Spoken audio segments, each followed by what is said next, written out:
Artist का talent review करने का काम है तुम लोग का। ये साले ब्यूटी वाले स्लैब्स आ गई है भी तो तुम लोग बोलेंगे वाह क्या आ गया।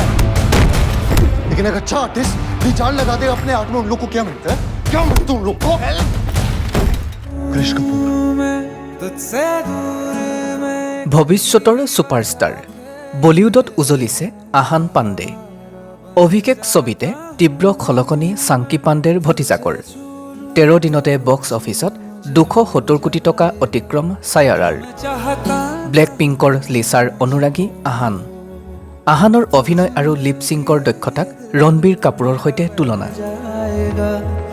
বলিউডৰ দহুদিশে এতিয়া চৰ্চাৰ শীৰ্ষত এটা নতুন নাম আহান পাণ্ডে। হিন্দী চিনেমাৰ কোটি কোটি দৰ্শকৰ নয়নৰ মণি আহান পাণ্ডে। বহু পৰ্যবেক্ষকৰ ভৱিষ্যতবাণী আহান নিকট ভৱিষ্যতৰ ছুপাৰষ্টাৰ।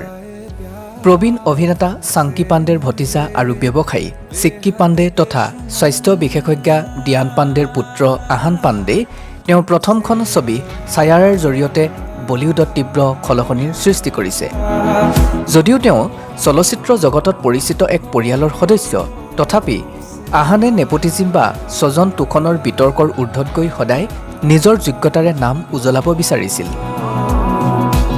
শেহতীয়াকৈ তেওঁৰ এটা পুৰণি ইনষ্টাগ্ৰাম লাইভৰ ক্লিপ ভাইৰেল হৈছিল, য'ত তেওঁ কৈছিল, মই চাংকি পাণ্ডেৰ সৈতে কোনো কাৰণতে সম্পৰ্কিত নহয়।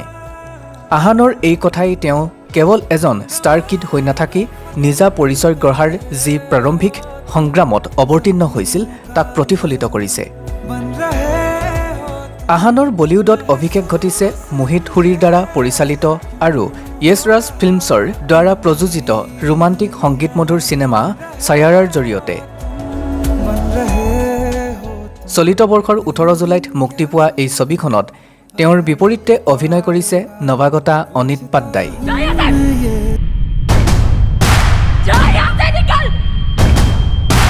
এজন যুৱ সংগীতজ্ঞৰ কাহিনীৰ পটভূমিত নিৰ্মিত ছবিখনে দৰ্শকৰ মনত এক আৱেগিক সংযোগ স্থাপন কৰিবলৈ সক্ষম হৈছে। মুক্তিৰ মাত্ৰ 13 দিনৰ ভিতৰতে ছায়াৰাই বিশ্বজুৰি বক্স অফিচত 270 কোটি টকাৰ সীমা অতিক্ৰম কৰিছে, যিয়ে আহানক হিন্দী চলচ্চিত্ৰ উদ্যোগটোৰ এজন নিৰ্ভৰযোগ্য প্ৰতিভাসম্পন্ন নৱাগত হিচাপে প্ৰতিষ্ঠা কৰিছে।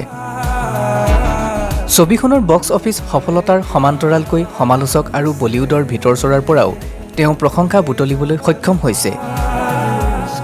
সংগীতজ্ঞ জ্যোতি শশীত পাৰম্পৰাই আহানৰ অভিনয় আৰু লিপচিংকৰ দক্ষতাক ৰণবীৰ কাপুৰৰ সৈতে তুলনা কৰিছে।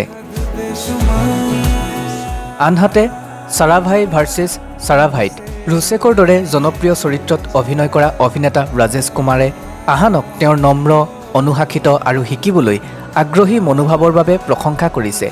সহ অভিনেতা আলম খানে প্ৰকাশ কৰিছে যে আহানে পূৰ্বে এজন সহকাৰী পৰিচালক হিচাপে কাম কৰিছিল আৰু চলচ্চিত্ৰ নিৰ্মাণৰ ব্যৱহাৰিক দিশত তেওঁৰ জ্ঞানেই তেওঁক চিনেমাখন অনন্য কৰি তুলিছিল। ছ'চিয়েল মিডিয়াত আহান পাণ্ডেৰ সক্ৰিয়তাই তেওঁক লৈ চলি থকা চৰ্চা আৰু অধিক বৃদ্ধি কৰিছে। নিজৰ কে-পপৰ অনুৰাগী বুলি স্বীকাৰ কৰা আহানে শেহতীয়াকৈ ব্লেক পিংকৰ লিচাৰ প্ৰতি থকা তেওঁৰ অনুৰাগৰ বাবে শিৰোনাম দখল কৰিছে, যিটোৱে ভাৰতীয় কে-পপ অনুৰাগীসকলক আনন্দিত কৰিছে। চলচ্চিত্ৰীয় আকৰ্ষণ আৰু সাধাৰণ জনতাৰ সৈতে মিলি যোৱা ব্যক্তিত্বৰ এই মিশ্ৰণে তেওঁক যুৱ প্ৰজন্মৰ সৈতে সংযোগ স্থাপন কৰাত সহায় কৰিছে আৰু তেওঁক ভৱিষ্যতৰ এক সম্ভাৱনাময় তাৰকা হিচাপে প্ৰতিষ্ঠা কৰিছে। য়েছ ৰাজ ফিল্মছৰ দৰে এক প্ৰতিষ্ঠিত বেনাৰৰ দ্বাৰা বলিউডত অভিষেক ঘটাৰ পাছতো আহানৰ সৰল মনোভাৱ আৰু কৰ্মনিষ্ঠাই সকলোৰে দৃষ্টি আকৰ্ষণ কৰিছে। খবৰ অনুসৰি তেওঁ য়েছ ৰাজ ফিল্মছৰ সৈতে একাধিক আগন্তুক প্ৰকল্পৰ বাবে চুক্তিবদ্ধও হৈছে, যদিও সঠিক পৰিমাণ এতিয়াও গোপনীয়। খবৰ অনুসৰি আহানৰ প্ৰথমখন ছবিৰ পাৰিশ্ৰমিক 3 পৰা 5 কোটি টকাৰ ভিতৰত হ'ব বুলিও অনুমান কৰা হৈছে।